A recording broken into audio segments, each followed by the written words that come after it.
ሰላም ተማሪዎች ሁሌም እንደሚጠበቀው በተለያዩ ጥፋቶች ምናምን የሚገኙ ኮምፒውተር ላይ ስንከታተል ምን ይዛችሁ ስልክ ይዘው በመግባት በምናምን ተማሪዎች ከፈተናው እንትን ተብለዋል። ኮምፒውተር ላይ ደግሞ ባለ ኢሬጉላሪቲ ተማሪዎች አሉ። ሰላም ተማሪዎች እንግዲህ ዛሬ በወሳኝ ሁለት ነጥቦች ላወራችሁ መጥቻለሁ ማለት ነው። እንግዲህ ሶሻል ሚዲያ ላይ አንድ የተገነዘብኩት ነገር ቢኖር ምንድነው ብዙዎቻችሁ በሐሰተኛ መረጃ በጣም ራሳችሁን እየረበሻችሁ እንደሆነ ስለገባኝ ነው ይሄን ቪዲዮ ለመስራት የተገደድኩት ማለት ነው።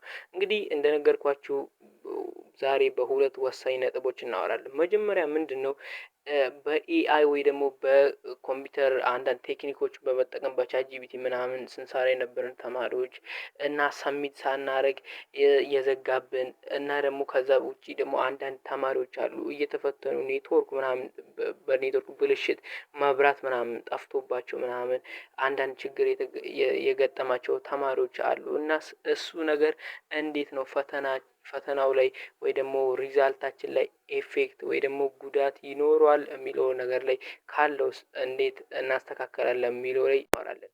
እንግዲህ ሁለተኛውና ወሳኝ ነው ብዬ ማስበው ደግሞ ምንድነው እንግዲህ አንድ ከፕሮፌሰሩ መረዳት እንደቻልኩት በእርሳቸው ንግግር ምን ብሏል?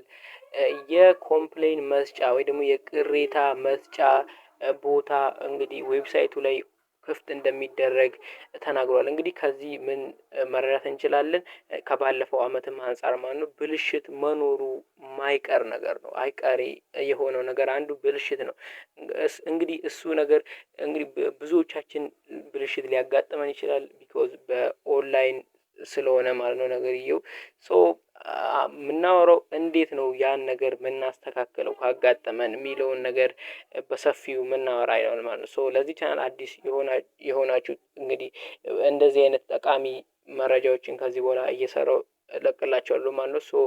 ላይክ ሼር ሰብስክራይብ እያደረጋችሁ ደግሞ እንድትቆዩ እያልኩ ወደ ቪዲዮ ይገባለሁ። እንግዲህ አንደኛ የመጀመሪያው ሀሳቤ እንግዲህ ቅድም ልነግራቸው እንደሞከርኩት በኤአይ ወይ ደግሞ የተለያዩ ቴክኒኮችን በመጠቀም የሰራን ተማሪዎች በዛም ተጨማሪ ከዛ ተጨማሪም ደግሞ በኔትወርክ ምክንያት አንዳንድ ችግሮች ሲያጋጥመኝ ነበረ። በኔትወርክ ምክንያት በመብራት ምክንያት ኮምፒውተር እዛ ጋር ሲያስቸግረን የነበረ ተማሪዎች እንዴት ነው የምንሆነው ብላችኋል። እንግዲህ በዚህ ጉዳይ ከትምህርት ሚኒስቴር እስካሁን ምንም የወጣ መረጃ የለም ማለት ነው። እንግዲህ ምንም እንደኔ አስተሳሰብ ምንም እንደኔ እንግዲህ የኔ ምክር እዚህ ጋር የሚሆነው ምንም መጨነቅ አያስፈልግም። በአንዳንድ ተማሪዎች የተጋነነ በኤአይ ምናምን ሲጠቀሙ የተያዘባቸው እዛው የተባረሩ ምናምን ተማሪዎች አሉ። ወደ 200 ማያልፉ እና እነሱ ብቻ ነው እስካሁን ጉዳያቸው የተባለው እንጂ በዚህ ደረጃ ትምህርት ሚኒስቴር ምንም ያሳወቀው ነገር የለም። እንግዲህ አዲስ ነገርም ካለ አሳውቃቸዋለሁ ማለት ነው።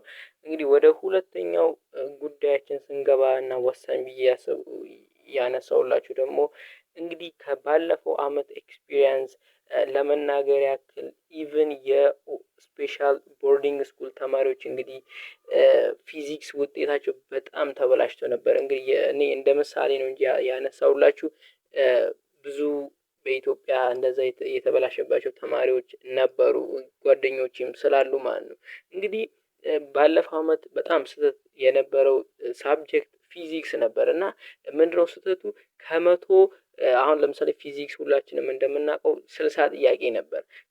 ከ60 ነበር ማነው የተያዘው ወደ 100 አልተቀየረም። አብዛኛው ተማሪ ከ150 ከ142 ከ138 ምናምን እንዴት እንዲህ ሊሆን ቻለ ተብሎ በደንብ ሪቪው ከተደረገ በኋላ ስህተት እንዳለበት ታመነ which is ወደ 100 እንዳልተቀየረ ማለት ነው። ከዛ በብዙዎች ኮምፕሌን መሰረት ኮምፕሌን አቅርቦ ማለት ነው ለትምህርት ሚኒስቴር ሊስተካከል ችሏል ማለት ነው። እኔ ምን ልላችሁ ነው የፈለገ ነገር እዚህ ጋር ስህተት ሊኖረው ይችላል። ፎር ኤግዛምፕል ሶሻል ላይ ከሆናችሁ ሜቢ ኤስኤቲ ጂኦግራፊ ሂስትሪ ምናምን ድንገት ስህተት ሊኖረው ይችላል ማለት ነው። በናቹራልም ከሆናችሁ ኬሚስትሪ ፊዚክስ ላይ ማይሆን ነገር ልታይ ትችላላችሁ ማለት ነው። እኔ እንግዲህ ሰጀስት ማድረጋችሁ ነገር አንደኛ ወዛ ላይ የተቀመጠላችሁ ውጤት ማታምኑበት ከሆነ እንዴት ያን ችግር መፍታት እንዳለባችሁ እንግዲህ ኮምፕሌን አቀራረቡን በስርዓት እናሳያቸዋለን ማለት ነው። ሶ በዚህ አጋጣሚ ቴሌግራም ቻናላችን ሳይንቲፊክ ናውሌጅ እዚህ ጋር እንደምታዩት ወይ ደግሞ ዲስክሪፕሽን ቦክስ ላይ አስቀምጥላቸዋለሁ ማለት ነው። በዛ ሊንክ እየገባችሁ እንግዲህ ኮምፕሌን ወይ ደግሞ ቅሬታ እንዴት እንደምታቀርቡ ጽፈቱ ምናምን አንዳንድ ጋይድ ልንሰጣችሁ እንችላለን። እሱን ጆይን እያደረጋችሁ እንድትጠባበቁን እንላለን ማለት ነው። ሶ እንግዲህ ሳይኮሎጂካሊ ራሳችሁን ትሪት ማድረግ አለባችሁ። ምንም ሊፈጠር ይችላል ቢኮዝ የኤአይ በኮምፒውተር መሆኑም አንፃር ማለት ነው። እናንተ ተረጋግታችሁ የሚደረገውን ነገር በፍጥነት ማድረግ ነው ማለት ኮምፕሌን አደራረግ እንዳልኳችሁ እናሳያችኋለን። ሶ ይሄ ነው ማለት ነው። እና እንግዲህ ለዛሬ ያዝንላችሁ ሀሳባችን ይሄንን ይመስሉ ነበር። እንግዲህ ነገ ከነገ ወዲያ ምናምን አዳዲስ ነገሮች የሚለቀቁ ከሆነ በፍጥነት እናሳውቃቸዋለን ማለት ነው። የኮምፕሌኑንም ጉዳይ ጨምሮ ሶ ይሄን ቻናል በድጋሚ ሰብስክራይብ፣ ላይክ፣ ሼር እያደረጋችሁ እንድትከታተሉ እያልን እንግዲህ ብዙዎቻችሁ እንደተገነዘብነው ሰብስክራይብ አታረጉም፣ ላይክ አታረጉም፣ ኮሜንት አታረጉም፣ ሀሳባችሁን አታጋሩንም። ሶ ፕሊስ ይሄን ነገር ታሻሽሉ እንደኔ እላቸዋለሁ። ሀሳባችሁን ስጡን፣ ላይክ አድርጉልን፣ ሰብስክራይብ አድርጉልን። ቢካውዝ እናንተ የሚጠቅም ነገር ይዘን ለመምጣት እየሞከረን ስለሆነ ማለት ነው። ሶ በቀጣይ ቪዲዮ እስከምንገናኝ ቸር ሰንብቱ።